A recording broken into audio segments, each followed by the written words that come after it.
നമസ്കാരം. പുതിയ വീഡിയോയിലേക്ക് എല്ലാവർക്കും സ്വാഗതം. ഇന്ന് നമ്മൾ പറയാൻ പോണ കഥ എന്താണെന്ന് വെച്ചിട്ടുണ്ടെങ്കിൽ, കോളേജിൽ ഒരുപാട് പ്രേമങ്ങളും കാര്യങ്ങളും നടക്കുന്നുണ്ട്.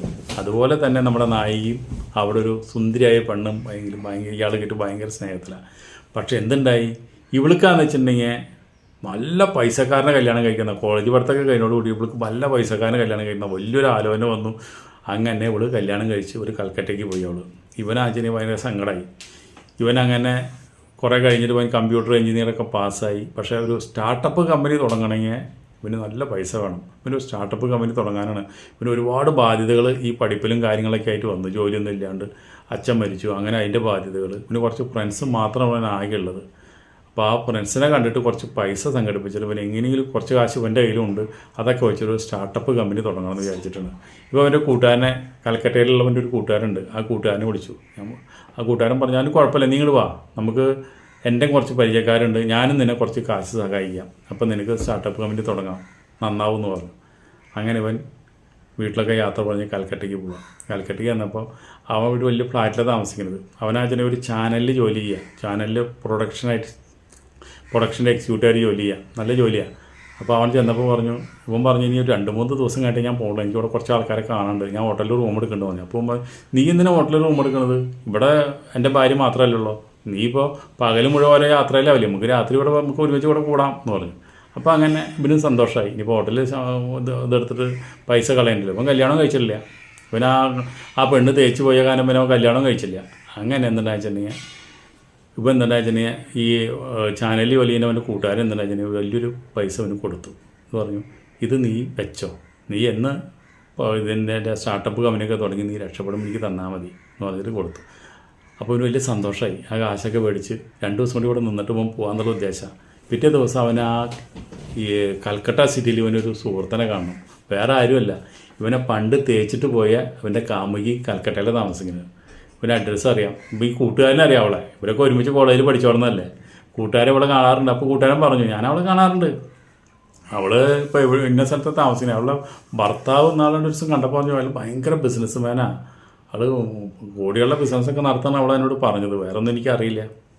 അഡ്രസ്സ് കൊടുത്തപ്പോൾ ഇവൻ വെച്ചിട്ടുണ്ടെങ്കിൽ അന്ന് വൈകുന്നേരത്തെ ഇവന് പോരും വേണം നാട്ടിലേക്ക്. അങ്ങനെ അന്വേഷിച്ച് ചെന്ന് നോക്കിയപ്പോൾ ഒരു വലിയൊരു വീട്. ആ വീട്ടിൽ വന്നിട്ട് ബെല്ലടിച്ചപ്പോൾ വാല് തുറന്നപ്പോൾ ഇവളാണ്. അങ്ങനെ ഇവനെ കണ്ടപ്പോൾ അവൾക്ക് മനസ്സിലായി ഒരു പണ്ടത്തെ ആ ഒരു പ്രേമത്തിൻ്റെ ഒരു ശക്തി. അപ്പോൾ ഇവള് പറഞ്ഞു, വേഗം ഭാഗത്തേക്ക് പോകാമെന്ന് പറഞ്ഞു. അപ്പോൾ നീ എന്താ ഇവിടെ ചോദിച്ചു. അപ്പോൾ പറഞ്ഞു, ഞാനൊരു ബിസിനസ് ഉണ്ട് എനിക്ക്, അപ്പോൾ ആ ഒരു ജോലിയുടെ ഭാഗമാണ്. അപ്പോൾ എന്താ നിനക്ക് ജോലി? അപ്പോൾ എന്താ വെച്ചാൽ നുണ പറഞ്ഞു. ഇനിയിപ്പോൾ എന്തിനാ കുറയ്ക്കണമെന്ന് വിചാരിച്ചിട്ട് ഇവൻ പറഞ്ഞു, ഞാനിപ്പോൾ ഒരു ചാനലിലെ പ്രൊഡക്ഷനിൽ വർക്ക് ചെയ്യാമെന്ന് പറഞ്ഞു. അവൾക്ക് ചാനലിൽ ജോലി ചെയ്യുന്നില്ലേ, ഇതുവരെ ജോലി ഇല്ല എന്നുള്ളതും കാശിന് വേണ്ടി തെണ്ടി നടക്കുക എന്നുള്ളതും സ്റ്റാർട്ടപ്പ് കമ്പനി തുടങ്ങാനുള്ള ഉദ്ദേശമാണെന്നൊന്നും പറഞ്ഞില്ല. അപ്പോൾ ഇവിടേക്ക് ഇത്രയും വലിയൊരു ആളെ കല്യാണം കഴിക്കാൻ പറ്റില്ല. അപ്പോൾ പറഞ്ഞു, നിൻ്റെ ഭർത്താവ് എവിടെയെന്ന് ചോദിച്ചു. അപ്പോൾ പറഞ്ഞു, ഭർത്താവിൻ്റെ കാര്യമൊന്നും പറയണ്ട, അദ്ദേഹം 5 ദിവസം അമേരിക്കയിലാണെന്ന്, അത് കഴിഞ്ഞാൽ 4 ദിവസം ജപ്പാനിലാവും, 1 ദിവസം കാനഡയിലാവും, ഇങ്ങനെ ബിസിനസ്സായിട്ട് ഓടി നടക്കുക എന്ന് പറഞ്ഞു. അപ്പോൾ നിനക്കും പൊക്കൂടെ ആളുടെ കൂടെ? ഞാനായിട്ട് എന്ത് ചെയ്യാനാണ്, എനിക്ക് എൻ്റെ ഭാഷ അറിയില്ല. അദ്ദേഹം വെച്ചിട്ടുണ്ടെങ്കിൽ ഞാൻ അതുപോലെ പോയി അത് ഞാൻ വേണ്ടാന്ന് വെച്ചു. അദ്ദേഹം വെച്ചിട്ടുണ്ടെങ്കിൽ മീറ്റിങ്ങും കാര്യങ്ങളായിട്ട് തിരക്കാം, ഞാൻ ഈ ഹോട്ടലിൽ തന്നെ ഇരിക്കേണ്ട വരും. എനിക്ക് വെച്ചിട്ടുണ്ടെങ്കിൽ ഒരാളായിട്ട് മിണ്ടാനും പറ്റില്ല, ഒന്നിനും അറിയില്ല, ഒരു ഭാഷ അറിയില്ല, തേങ്ങ അറിയില്ല. അത് കഴിഞ്ഞ് 4 ദിവസം കഴിഞ്ഞാൽ അവിടുന്ന് പ്ലെയിൻ കയറി വേറെ രാജ്യത്തേക്ക്, അവിടെ മീറ്റിങ്, ആകെ തിക്കും തിരക്കും ബഹളം. നല്ല നമുക്ക് ഈ ഓരോ ഭക്ഷണങ്ങളൊക്കെ 2 ദിവസം, അവിടുത്തെ വിദേശത്തുള്ള ഭക്ഷണങ്ങളൊക്കെ 2 ദിവസം കഴിക്കുമ്പോഴേക്കും മടുക്കും. എനിക്ക് അപ്പം മീൻ കൂട്ടാനും കൂട്ടി ചോറിനെന്ന് തോന്നും, ചമ്മന്തി കൂട്ടി ചോറിനെന്ന്, അപ്പം നിങ്ങോട്ട് തിരിച്ച് വരാൻ തോന്നും. അപ്പോൾ അതുകൊണ്ട് ഞാൻ പോകാറില്ലേ ഭർത്താവിൻ്റെ കൂടെ, ഞാനിവിടെ വീട്ടിൽ റെസ്റ്റ് എടുത്ത് ഇവിടെ ഇരിക്കുള്ളൂ എന്ന് പറഞ്ഞു. അപ്പോൾ പറഞ്ഞു, നിൻ്റെ ഒരു ഭാഗ്യം, ഇപ്പം എന്തായാലും ഞാൻ കല്യാണം കഴിക്കാത്തത് നിനക്ക് നന്നായി, ഇത്രയും നല്ലൊരു ഭർത്താവിനെ നിനക്ക് കിട്ടിയല്ലോ, കുട്ടികളൊന്നും ആയിട്ടില്ല എന്ന് പറഞ്ഞു. അങ്ങനെ കുറച്ച് കഴിഞ്ഞപ്പോൾ നല്ല ഭയങ്കരമായിട്ട് പഴയ കാര്യങ്ങളും മറ്റുള്ള കാര്യങ്ങളൊക്കെ പറഞ്ഞ് ഒരുപാട് സമയം ഇവരിരുന്നു. അപ്പോൾ അങ്ങനെ ഇരിക്കുമ്പോഴും വാതിലും മുട്ട് കേൾക്കണം. അപ്പോൾ ഇപ്പം പറഞ്ഞു, വാതിൽ തുറക്കണില്ലേ? വേണ്ട, നീ ഇതിൻ്റെ ഉള്ളിലിരിക്കുക, ആരെങ്കിലും വന്ന് എന്തെങ്കിലും കണ്ടു കഴിഞ്ഞാൽ ഭർത്താവിനോട് പറഞ്ഞു കൊടുത്തു കഴിഞ്ഞാൽ നമ്മുടെ ജീവിതം നശിച്ചു പോകും. നീ പണ്ട് കോളേജിൽ നമ്മൾ ഒരുമിച്ച് പഠിച്ചു എന്ന് പറഞ്ഞിട്ടൊന്നും ഒരു കാര്യമില്ല, ആരായാലും കുറച്ചു നേരം മുട്ടിയിട്ട് അവരോട് പൊക്കോളെന്ന് പറഞ്ഞു. അപ്പോൾ ഇവിടെ എന്താ കഴിഞ്ഞാൽ അപ്പുറത്തുള്ള ജനലൊക്കെ അടച്ചു. അപ്പോൾ ഇത് നിന്ന് അടയ്ക്കുന്നത് അവിടെ മുട്ടിയ ആൾ ചിലപ്പോൾ ഇവിടെ വന്ന് തിരിഞ്ഞു നോക്കും. അപ്പോൾ അതുകൊണ്ട് ഇത്തിരി നേരം മിണ്ടാണ്ടിരിക്കാമെന്ന് പറഞ്ഞു. അങ്ങനെ കുറച്ചു നേരം മുട്ടിയിട്ട് കുറച്ച് കഴിഞ്ഞപ്പോൾ മുട്ടൽ നിന്നു. ആണ്ടാ ഞാൻ പറഞ്ഞില്ലേ പോയില്ലേ. ഇപ്പം നമ്മൾ തുറന്നിട്ടുണ്ടെങ്കിൽ എന്താവും? 100 ചോദ്യത്തിന് ഉത്തരം പറയണം. പിന്നെ എൻ്റെ ഭർത്താവാനും ഭരണത്തിനെങ്കിൽ അതാനും പറഞ്ഞു കൊടുത്തു കഴിഞ്ഞാൽ നമ്മുടെ കുടുംബം നശിച്ചു പോകും. അപ്പോൾ അതുകൊണ്ട് അപ്പോൾ അവൻ പറഞ്ഞു അത് ശരിയാണ് എന്ന് പറഞ്ഞു. എന്നാലും ജനലത് തുറന്നു വിടാം. അപ്പോൾ മുട്ടനാൾ പോയി വേണ്ട വേണ്ട വേണ്ട ജനല തുറന്നിട്ടാൽ തന്നെ അപ്പുറത്തെ വീടൊക്കെ അടുത്തടുത്ത് വീടുകളല്ലേ, അവിടെയുള്ളവർക്ക് കാണാം. അപ്പോൾ നിന്നെ കണ്ടു കഴിഞ്ഞ് കഴിഞ്ഞാൽ ഏതോ രഹസ്യക്കാരനെ പിടിച്ച് കയറ്റി വെക്കുക എന്നുള്ളത് ഭർത്താവ് വരുമ്പോൾ പറഞ്ഞു കൊടുക്കും. ഭർത്താവ് അച്ഛനെ ഇവിടെ ഇല്ല. അപ്പോൾ അതുകൊണ്ട് അതൊന്നും വേണ്ട, ജനലൊന്നും അടയ്ക്കണ്ട, അത് അടച്ചെന്നെ കിടന്നോട്ടെ എന്ന് പറഞ്ഞു. അങ്ങനെ ഒരു പഴയ കോളേജിലത്തെ കാര്യങ്ങളും എൻ്റെ കൂട്ടുകാരൻ്റെ കാര്യങ്ങളും അവളുടെ കാര്യങ്ങളും കുറേ ഒരിക്കൽ സംസാരിച്ച് അവൾ കുറേ കരയും, ഇവനും കുറേ സങ്കടപ്പെടും. അവർ പ്രേമിച്ച് നടന്ന കാര്യങ്ങളൊക്കെ ആലോചിച്ചിട്ട്. അപ്പോൾ ആ കോളേജിൻ്റെ പ്രായത്തിലേക്ക് ഇവർക്ക് പോകാനായിട്ട് ഒരുപാട് മോഹം. ഇങ്ങനെയൊക്കെ പറഞ്ഞിരിക്കുമ്പോൾ സമയം ഭക്ഷണം കഴിക്കേണ്ട സമയമായി. അപ്പോൾ പറഞ്ഞു ഒരു കാര്യം ചെയ്യും, ഞാനിവിടെ ഭക്ഷണമൊന്നും വെച്ചിട്ടില്ല, എൻ്റെ ഭക്ഷണം മുഴുവൻ ഞാൻ പുറത്തുനിന്ന് ഞാൻ മേടിച്ചു കൊണ്ടുവരാറ്. ഞാൻ പോയിട്ട് ഭക്ഷണം മേടിച്ചു കൊണ്ടുവരാം. അപ്പോൾ വെച്ചാൽ മഴയും തുടങ്ങി. അപ്പോൾ പറഞ്ഞു ഇവൻ അവിടെ നിന്ന് പോരുമ്പോൾ തന്നെ ഇവൻ്റെ ഒരു കോട്ടുണ്ട്. ഇവൻ മഴയത്താണ് ഇപ്പം അവിടെ നിന്ന് പോകുന്നത്. അപ്പോൾ കൂട്ടുകാരൻ്റെ ഒരു കോട്ട് ഇവൻ കൊടുത്തിട്ടുണ്ടായിരുന്നു, ഭാര്യ ഈ കോട്ട് കൊടുത്തു. അപ്പോൾ മഴയുണ്ടല്ലോ, അപ്പോൾ ഈ കോട്ടിട്ട് പൊക്കോളാൻ വന്നിട്ട് ഇവിടെ പറഞ്ഞയച്ചത്. ഇവിടെ വന്നാക്കിയപ്പോൾ ആ കോട്ട് അവിടെ ഊരി വെച്ചിട്ടുണ്ടായിരുന്നു. അപ്പോൾ ഇവിടെ പറഞ്ഞു ഞാൻ ഈ കോട്ടും കൊണ്ടിട്ട് പോയിട്ട് നല്ല ഭക്ഷണം കിട്ടുന്ന ഒരു ഹോട്ടലുണ്ട്, അവിടെ നിന്ന് ഞാൻ ഭക്ഷണം നമുക്ക് രണ്ടാൾക്കുള്ള മേടിച്ചുകൊണ്ടിരാന്ന് പറഞ്ഞു. അപ്പോൾ പറഞ്ഞു നീ എന്തിനാ പോകണത്? ഞാൻ പോയി ഭക്ഷണം മേടിച്ചുകൊണ്ടിരാന്ന്. ഏയ് നീ എൻ്റെ ഗസ്റ്റാണ്, ഞാൻ ഭക്ഷണം അവിടെ നിന്ന് വിളിച്ചു പറയാറും കൊണ്ടുവരാറും. അവിടെ നിന്ന് കൊണ്ടുവരാൻ വരെ ഒരാളെ ഞാൻ ഇങ്ങോട്ട് എത്തിക്കാറില്ല. വിളിച്ചു പറഞ്ഞാൽ അവർ കൊണ്ടുവരും. പല ഫുഡിൻ്റെ കമ്പനികളും ഉണ്ട്, പക്ഷേ ആരും ഞാൻ ഇവിടേക്ക് എത്തിക്കാറില്ല. ഒരാൾക്കും ഇവിടുത്തെ പ്രവേശനമില്ല. അപ്പോൾ അതുകൊണ്ട് ഞാൻ അവിടെ പോയിട്ട് ഭക്ഷണം 2 പേര് കൊണ്ട് മേടിച്ചു കൊണ്ടുവരാമെന്ന് പറഞ്ഞു. അപ്പോൾ ശരിയെന്നാ ഞാനിവിടെ ഇരുന്നോളാമെന്ന് പറഞ്ഞു. അങ്ങനെ അവൾ ഭക്ഷണം മേടിക്കാൻ പോയി. ഭക്ഷണം മേടിക്കാൻ പോയി കുറച്ച് കഴിഞ്ഞോടുകൂടി എൻ്റെ വാതിലിന് മുട്ട് വരുന്നു. അപ്പോൾ എന്താണെന്ന് വെച്ചിട്ടുണ്ടെങ്കിൽ എന്തായാലും കുറേ നേരം മുട്ടിയിട്ട് തുറക്കണില്ല. തുറക്കാനിട്ട് അയാൾ വിളിക്കുന്നുണ്ട്, തട്ടി പിന്നെയും വിളിക്കുക. അയാൾ പോണ ലക്ഷണം കാണാനില്ല. എന്തും വരട്ടെ എന്ന് വിചാരിച്ചു അയാൾ വാല് തുറന്നു. വാല് തുറന്നൊക്കെ വേണ്ടി വേറൊരാളാണ്, ഇത്തിരി മീശയും വെച്ച നല്ല കനത്തിലൊരാൾ. താനാരാ അവനോട് ചോദിക്കുക. അപ്പോൾ എൻ്റെ സുഹൃത്താണ് ഇവള്, ഞങ്ങൾ കോളേജ് മേറ്റാണ്, ഞാനിവിടെ കൽക്കട്ട വന്നപ്പോൾ കാണാൻ വന്നാണ് പറഞ്ഞു. അയാൾ പറയല്ല, അകത്തേക്ക് കയറി വാതിലടച്ചു. അവളെവിടെ ഞാൻ ചോദിച്ചു. അപ്പോൾ പറഞ്ഞു ഭക്ഷണം മേടിക്കാൻ പോയിക്കാം. ആ വരട്ടെ, അവൾക്കുള്ള ഞാൻ കൊടുക്കാം എന്ന് പറഞ്ഞു. അപ്പോൾ ഇപ്പോൾ ചോദിച്ചു എന്താ പ്രശ്നം ചോദിച്ചു. നീ എന്താ അവളുടെ പറ്റുപിടിക്കാരനാണോ, പരിപാടിക്ക് വന്നാണോ അവിടെ? പറഞ്ഞു ഏയ് നിങ്ങളെന്താ അനാവശ്യം പറഞ്ഞു, അവളുടെ ഭർത്താവ് അല്ല അന്തസ്സായിട്ട് ജീവിക്കുന്ന ആൾ. അവൻ നല്ല അന്തസ്സാണ്, അവനൊരു ഫ്രോഡാണെന്നു. ഇവള് കല്യാണം കഴിച്ചവനൊരു ഫ്രോഡാണെന്നു. അവൻ ലോക കള്ളനാ, അവൻ ലോകത്ത് മുഴുവൻ കടം മേടിച്ച് അവൻ കോടീശ്വരനാന്ന് പറഞ്ഞ് ഇവിടെ കല്യാണം കഴിച്ചു. അത് കഴിഞ്ഞ് വന്നിട്ട് ഈ വീടും വെച്ചിട്ട് ഇവിടെ ഉപേക്ഷിച്ചിട്ട് ഈ വീട് ഒരു വാടകയ്ക്ക് താമസിച്ചു കിടന്നത്. ഇവിടെ അവളെ എല്ലാ സ്വത്തും കാര്യങ്ങളൊക്കെ അടിച്ചു മാറ്റിയിട്ട് അവൻ ഇവിടുന്ന് സ്ഥലം വിട്ടു പോയി. അവൾ മാത്രം അവിടെ താമസമുള്ളൂ. ഇവിടെ 7 മാസത്തെ വാടക എനിക്ക് തന്നിട്ടില്ല. ഇവിടെ നിന്ന് ചവിട്ടി പുറത്താക്കാനാണ് ഞാൻ വന്നുപോണത്. ഇനി അവളിവിടെ താമസിപ്പിക്കില്ല ഞാൻ. അപ്പം ഭർത്താവിന് ഇങ്ങനെ ഓക്കാന്നോണേ പറയാൻ അവൾ ഇന്ന് അവരൊരു കാര്യം നേര് പറഞ്ഞിട്ടില്ല. അവളെ ഭർത്താവ് ഒരു ഫ്രോഡായിരുന്നു, അയാൾ പോയി. ഇവൾക്ക് ഇവിടെ ഒറ്റയ്ക്ക് അവൾ താമസിക്കുന്നത്. ഇവിടെ നിന്ന് ഇറക്കി വിട്ടിട്ട് വേണം എനിക്ക് 7 മാസം വാടക കിട്ടാണ്ട്, അത് കിട്ടിയില്ലെങ്കിലും കുഴപ്പമില്ല, അവൾ ഇവിടുന്ന് പുറത്താക്കണം.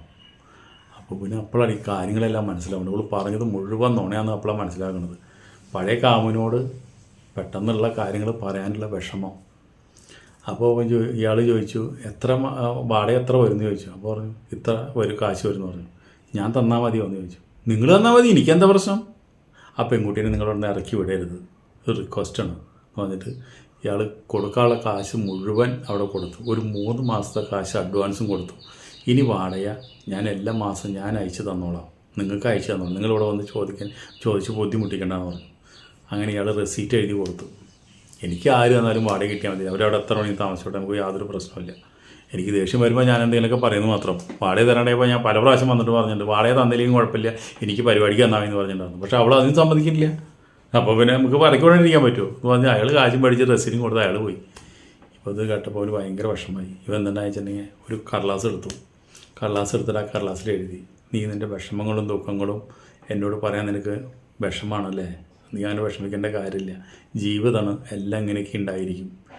അപ്പോൾ അതുകൊണ്ട് നിൻ്റെ വാടക ഹൗസ് ഓണർക്ക് ഞാൻ ഇത്ര മാസത്തെ വാടക കൊടുത്തിട്ടുണ്ട്, 3 മാസത്തെ അഡ്വാൻസും കൊടുത്തിട്ടുണ്ട്. ഇനി നീ ഈ മാസത്തിൽ വാടക കൊടുക്കണ്ട, ഞാൻ അവിടെ നിന്ന് അയച്ചു കൊടുത്തോളാം എന്ന് പറഞ്ഞിട്ട് ഒരു കത്ത് എഴുതിയിട്ട് അവളുടെ തലോണയുടെ അടിയിൽ വെച്ചു.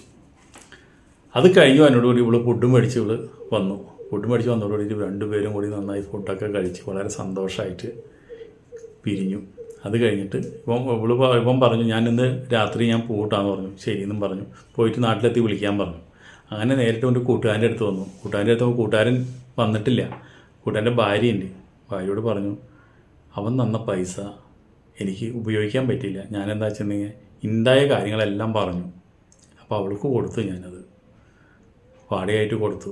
അവൾക്ക് കുറച്ച് കാശ് ഞാൻ ആ എഴുത്ത് എഴുതി വെച്ചിട്ടുണ്ട്. അതിൽ അവൾക്ക് അത്യാവശ്യം കാര്യങ്ങളൊക്കെ നടത്താൻ പൈസ വേണ്ടേ, ബാക്കിയുള്ള പൈസ ഞാൻ ആ കവറിൽ വെച്ചിട്ട് അവൾക്ക് കൊടുത്തു എന്ന് പറഞ്ഞു.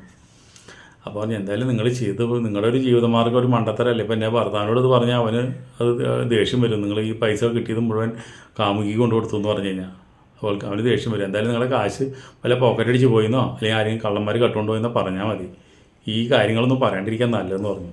പക്ഷെ ഒരു കൂട്ടുകാരൻ വന്നപ്പോൾ കൂട്ടുകാരനോടുള്ള സത്യം പറയാണ്ടിരിക്കാൻ പറ്റില്ല. ഒരു കോളേജിലൊക്കെ ഒരുമിച്ചുണ്ടായിരുന്നല്ലേ. ഇവൻ പറഞ്ഞു അവളിങ്ങനെയൊന്നല്ല, നമ്മൾ വിചാരിച്ച പോലെയല്ല, അവളുടെ ജീവിതമൊക്കെ വളരെ ബുദ്ധിമുട്ടുണ്ടായ കാര്യങ്ങൾ മുഴുവൻ കൂട്ടുകാരനോട് പറഞ്ഞു. അപ്പോൾ പറഞ്ഞു നന്നായി, നീ അങ്ങനെ ചെയ്ത് നന്നായി, അതുകൊണ്ടൊന്നും എനിക്കൊരു തെറ്റില്ല.